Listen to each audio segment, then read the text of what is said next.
Premièrement, on va déposer les mauvaises habitudes linguistiques et ne considérer que ce qui est dit, pas sous-entendu. Je parle de surestimer, mais en aucun cas, je ne mets en doute les qualités folles de l'œuvre d'un homme reconnu par tous ses pairs comme le pilier d'une ère. À l'image de Goldie Roger, qui a lancé l'âge d'or de la piraterie, Toriyama a lancé l'âge d'or du Neketsu. Pourquoi comparer le personnage de l'histoire d'un autre artiste plutôt que de chercher un écho dans l'œuvre du concerné?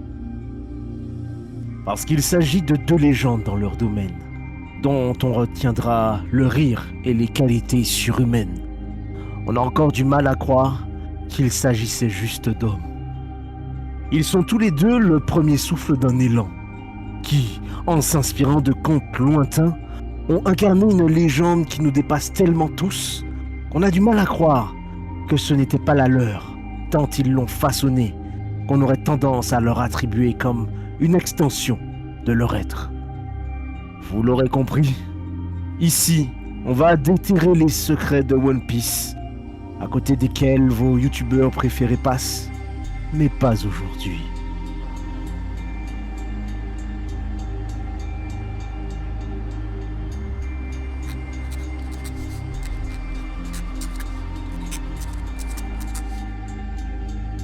Qui est Akira Toriyama? Une question qui sonne comme une insulte pour les initiés, mais qu'il est bon d'approfondir, car on ne finit jamais d'apprendre. La nouvelle génération qui ne connaît son œuvre que par les réseaux, les jeux ou des fragments par visionnage chaotique aura systématiquement du mal à trouver ce génie dont les plus anciens parlent. Parce que l'œuvre serait soi-disant dénuée d'enjeux, de gravité ou encore de philosophie. Il faut prendre en compte que de nombreux événements à l'époque inédits font désormais partie de la connaissance commune. C'est comme arriver en connaissant la fin de One Piece. Ce n'est pas la même chose que d'avoir vécu la découverte. Beaucoup pour défendre leur œuvre favorite vont crier au génie à la moindre occasion lorsqu'une révélation sera faite. D'autres tourneront en dérision en qualifiant de coups de chance des éléments qui coïncident de telle façon qu'on doute qu'ils ne soient calculés.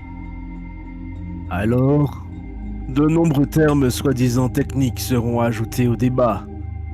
Deus Ex Machina foireux, Power Creeping, Foreshadowing, Power Scaling. Pour rappel, complexifier un débat ne le protège pas du fait d'être stérile. Nombreux sont les fans qui vont rabaisser ce qu'aiment les autres pour valoriser ce à quoi ils sont attachés. Et c'est dommage. C'est humain. Peut-être en parlerons-nous en d'autres temps. Ce n'est pas le sujet à l'ordre du jour. Retenez simplement que les auteurs de ces œuvres que vous suivez pour qualifier d'autres de mauvaises ou médiocres ont plus souvent du respect, de l'admiration ou de l'amitié les uns envers les autres. Ils espèrent des débats passionnés plutôt que des rivalités malsaines. Je digresse, me direz-vous? Pas du tout.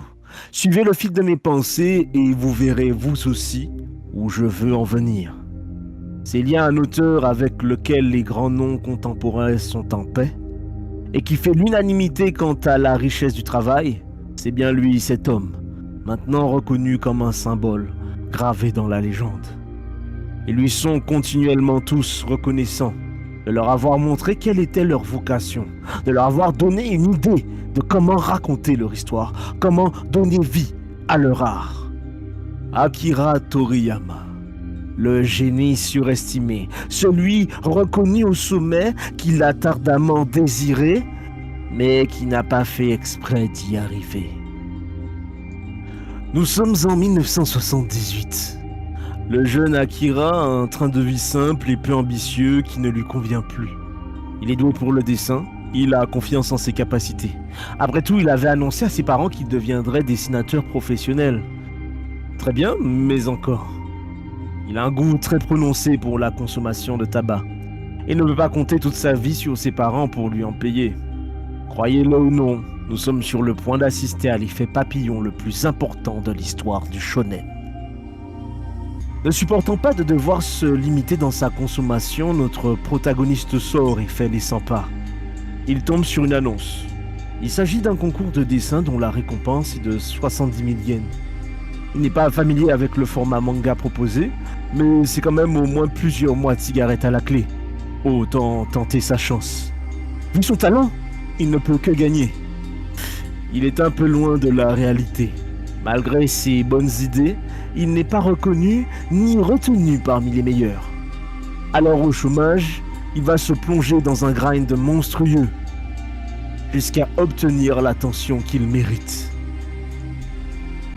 Son ego soigné par quelques bonnes nouvelles, il ne sait pas encore qu'il a mis un pied dans la cour des géants. Toriyama possède un talent sans pareil pour les tournures alambiquées et un humour efficace. Cela lui vaudra sa première grande renommée, Dr. Slump, qui surprend à l'époque. Il montre alors une ingéniosité à la fois dans les jeux de mots et les mises en scène qui, par moments, iront jusqu'à quitter l'ambiance détendue en faveur d'instants d'action palpitants. Ses qualités ne passeront pas inaperçues.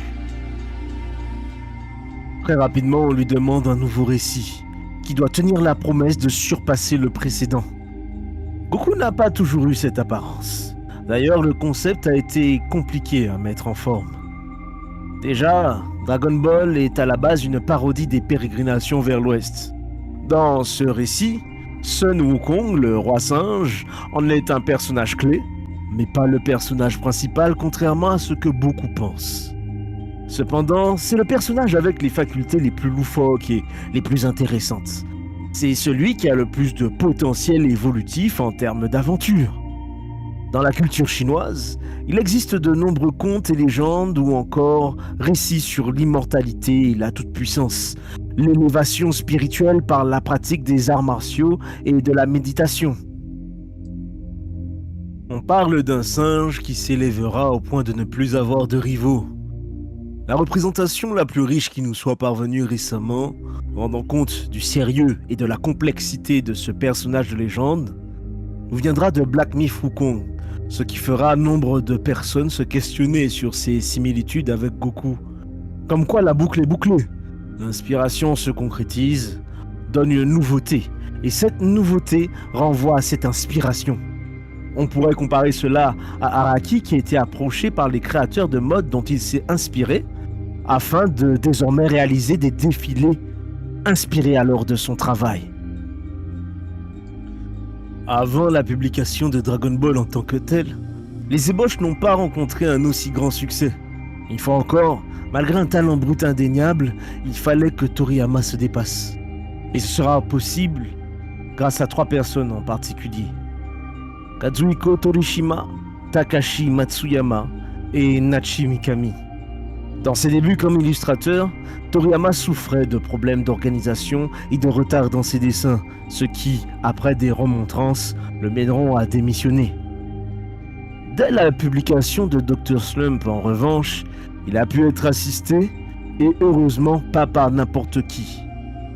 Takashi Matsuyama, qu'on pourrait comparer à Krillin dans ses années d'apprentissage avec Goku, lorsqu'ils étaient encore rivaux dans l'esprit de compétition. Mais il serait temps de perdre les mauvaises habitudes afin de les remplacer par des vertus, non? Poussé, même oppressé par des timings toujours plus improbables, c'est grâce à la main de fer de Torishima, qu'on pourrait comparer à Tortue Géniale, que notre prodige va réussir, comme les personnages qu'il mettra en scène pendant une décennie, à se surpasser. Par exemple, afin de gagner du temps sur sa prochaine publication, vers la fin de Dr. Slump, Toriyama a élaboré Dragon Boy, prototype de Dragon Ball, en un temps record. Il y a une chose qui différencie Toriyama des autres dessinateurs. Son trait particulier, le dynamisme de ses cases. Bien plus visible dans Dragon Ball, il arrive à donner aux illustrations un aspect enrichi comme importé de Chine. Les planches sont vivantes et détaillées, tout en étant digestes visuellement. Et alors, quel est son secret?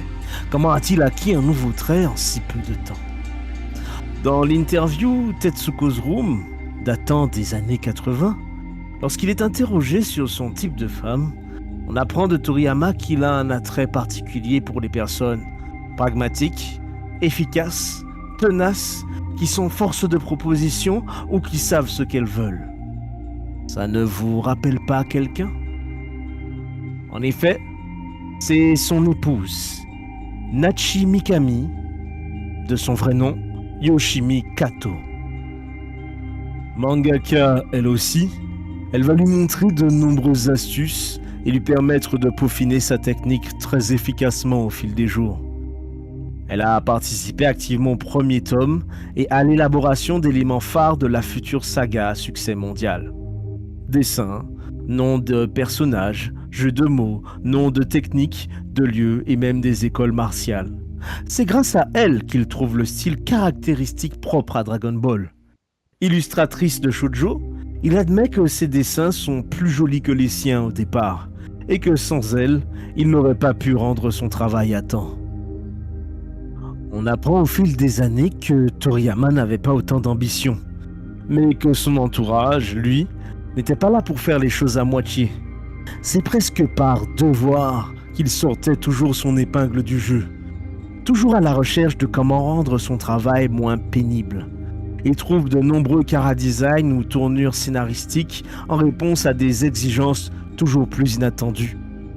Pour l'anecdote, c'est dans un souci de gain de temps sur l'ancrage que lui vient le chara-design du Super Saiyajin, lui permettant de finir ses planches dans les temps. Et non pas après une recherche méticuleuse de la transformation ou du power-up le plus cool qu'on ait vu jusqu'alors. En dépit de son manque d'ambition présumée, Toriyama a toujours su présenter une mise en scène dramatique à contre-courant de ses contemporains. À partir de l'affrontement final avec Piccolo, chaque arc de Dragon Ball est écrit comme pouvant conclure le récit, tout en ayant une fenêtre ouverte sur la possibilité d'une suite. Après avoir vaincu son adversaire le plus fort jusqu'ici, l'héritier du mal, Piccolo Junior, Goku se retrouve des années plus tard face à un adversaire plus redoutable encore. Par cette arrivée inattendue, on apprend que Goku est un extraterrestre et qu'il existe d'autres individus comme Piccolo. Mais surtout, il s'agit de son frère aîné qui est tellement plus fort que lui que les deux ennemis jurés, les deux Némésis, doivent coopérer pour avoir un espoir de victoire face à ce dernier. Au prix d'un lourd sacrifice, ils parviennent à le vaincre. Et c'est la première fois que notre protagoniste perd la vie, faisant alors de Gohan le meilleur espoir de survie de la Terre. Alors que nous sommes enfin rassurés de cette victoire, il s'avère que ce monstre de puissance n'était qu'un sous-fifre, que des personnes qui lui sont supérieures existent et sont en chemin.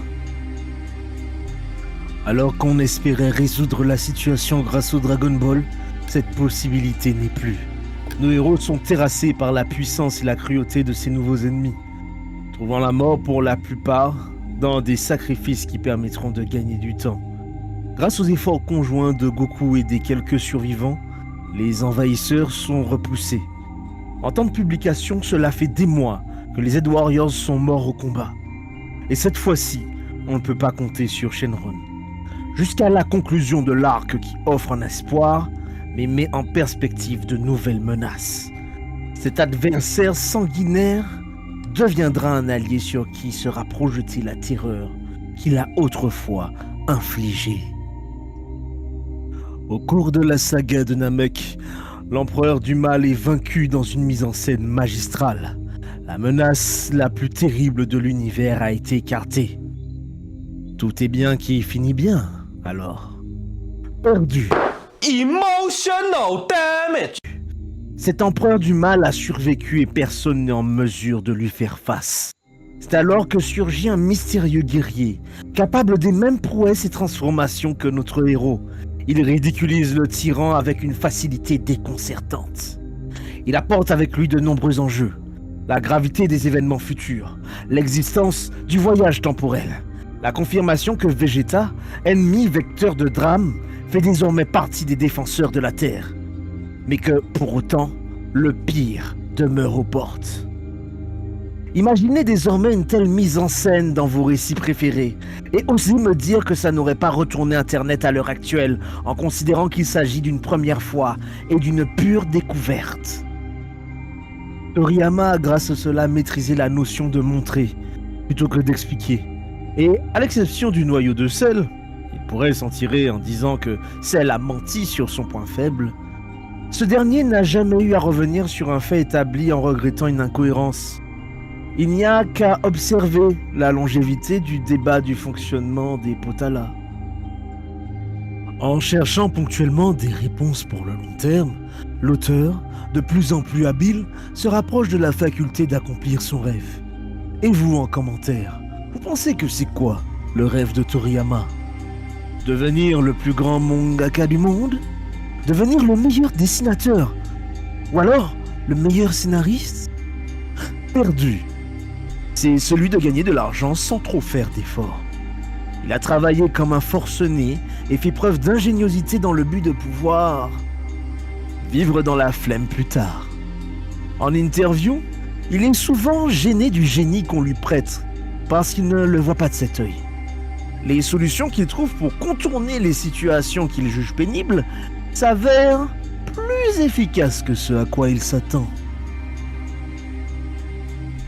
Tout comme son œuvre nous le montre, sa vie aussi est celle d'une personne qui a dû se surpasser maintes fois avant d'obtenir ce qu'elle désire. Les Dragon Ball qui exaucent les vœux, eh bien, Dragon Ball a fini par exaucer le sien. Pouvoir se reposer sur ses acquis, il avait à jamais conquis et marqué l'histoire du shonen, mais surtout le cœur de nombreux lecteurs d'hier, d'aujourd'hui et de demain. Ces récits auront bercé l'enfance de ceux qui ont égayé notre jeunesse. Il me tarde de découvrir Daima, qui, dès les premières minutes, nous reconnecte avec facilité aux prouesses du storytelling de l'auteur. Le monde autour de moi me qualifie de génie en permanence.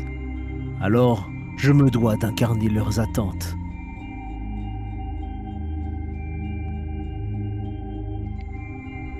Lettre aux agents du changement. Vous ne me connaissez pas. Je ne vous connais pas. Excusez cette formulation abrupte, mais vous manquez de connaissance de vous-même. Votre ouverture sur l'existence, bien que riche, profiterait d'une nouvelle perspective que j'ai la prétention de vous offrir. Je le sais, car cette même perspective, vous me l'offrirez à votre rencontre. Ceci étant statué, nous avons un malheureux point commun. Nous sommes tous des pions dans le jeu de l'existence. Les pièces que nous sommes ont beau avoir chacune des facultés formidables. Séparées et désorganisées, il est impossible de mettre en déroute les machinations de ce ministère du chaos qui maintient les moins méfiants d'entre nous à un mouvement de l'échec.